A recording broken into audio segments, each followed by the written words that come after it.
Hello friends, welcome to this episode of the Steer channel. I am Dr. Anjali Gokarn, a pediatrician. Thank you for watching the episode so far. I am happy to announce that we are starting a new case discussion series that begins on the 10th February on this same channel.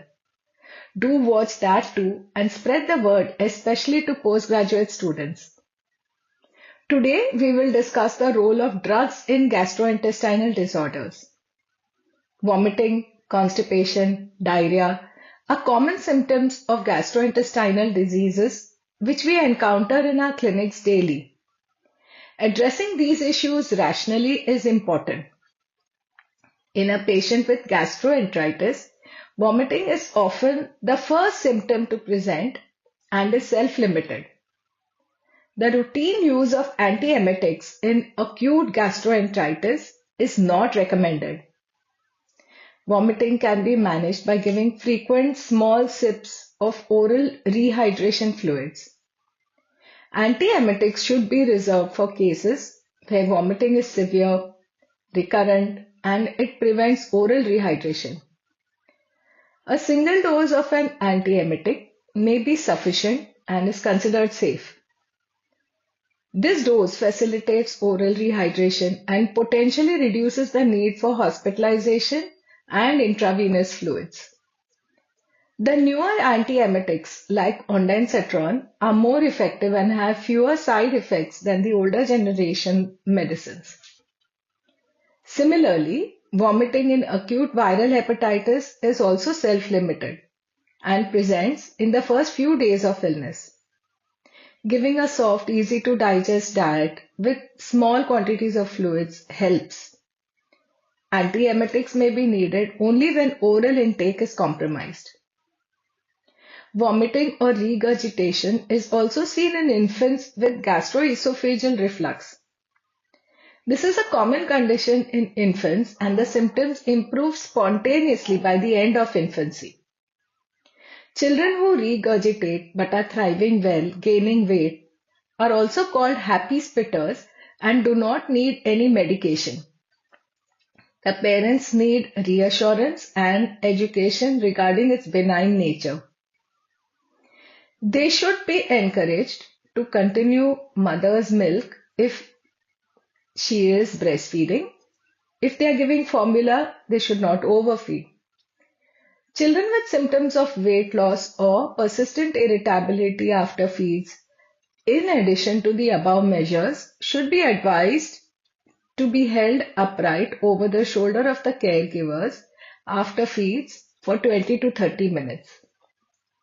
Those on formula can be advised thickening of feeds.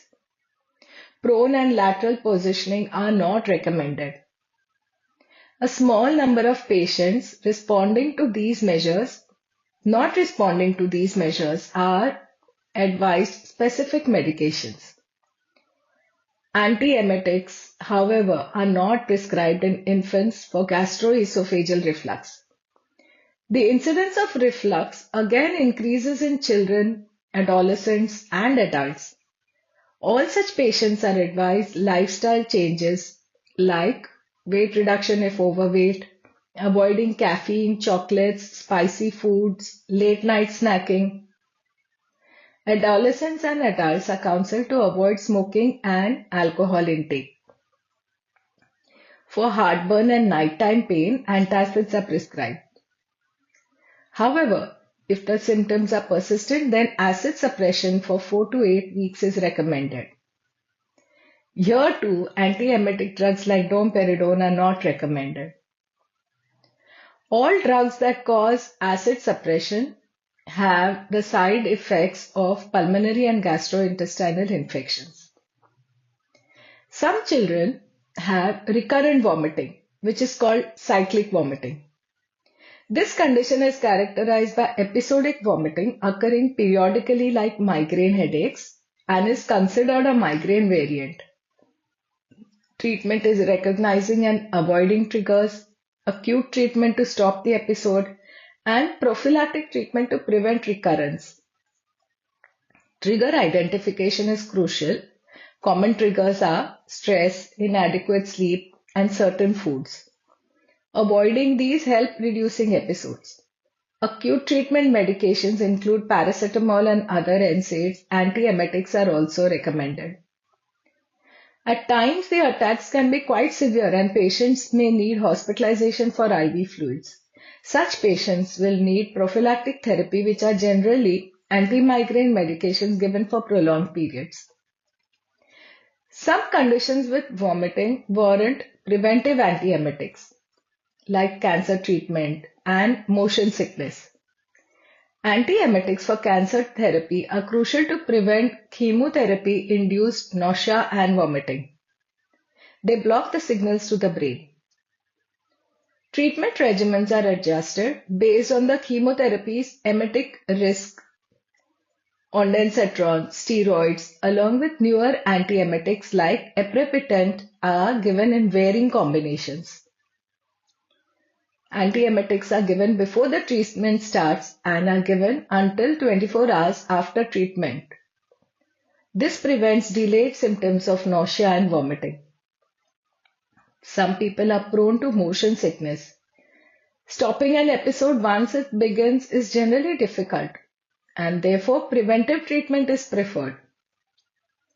Some non-pharmacological measures help, like if you are in the car looking straight at the horizon or staring straight ahead, avoiding reading or looking at the screen or tabs or mobiles when in the car or the vehicle, and selecting a seat where the motion is least.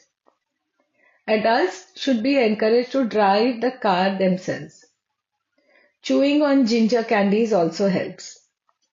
Medication can be given when these measures alone do not help. Medication has to be taken 30 to 40 minutes before travel to be effective and can be repeated after 6 to 8 hours if the journey is long and the patient is symptomatic. Older antiemetics are more likely to be effective. Constipation is another growing problem in all age groups. With the changing lifestyle, it is seen commonly in infants during the introduction of complementary feeds. It's also a growing concern among children and adults. Non-pharmacological measures include diet modification with inclusion of lots of vegetables and fruit fiber, drinking plenty of water, physical activity and exercise. However, medication is often needed. In infants, we can use lactulose and lactitol, and both are safe. And in children and adults, macrogols can be also given. In adults, soluble fiber is added in the regimen when constipation is severe. Diarrhea is also a common illness seen in clinical practice. Watery diarrhea is often a viral infection. The mainstay of therapy here is the intake of lots of oral fluids. Oral rehydrating solution, which is reconstituted with the ORS powder available with 1 liter of water, is recommended, or homemade ORS, coconut water, nimbu pani are also good for rehydration. Infants are advised to continue mother's milk and older children and adults should consume their regular diet. Zinc supplementation is recommended. Antibiotics are prescribed only if diarrhea is associated with abdominal pain and fever or there is a presence of blood and mucus in stool. With this, friends, we have in brief discussed treatments of common GI conditions. If the symptoms are persistent or severe, a thorough evaluation is required with appropriate tests and treatment. That's all in this episode. Do continue watching the Steer channel and the new case discussion series beginning from the 10th of February. Share this with friends and colleagues, especially postgraduate students. Thank you. Don't miss the new case discussion series by the Steer team.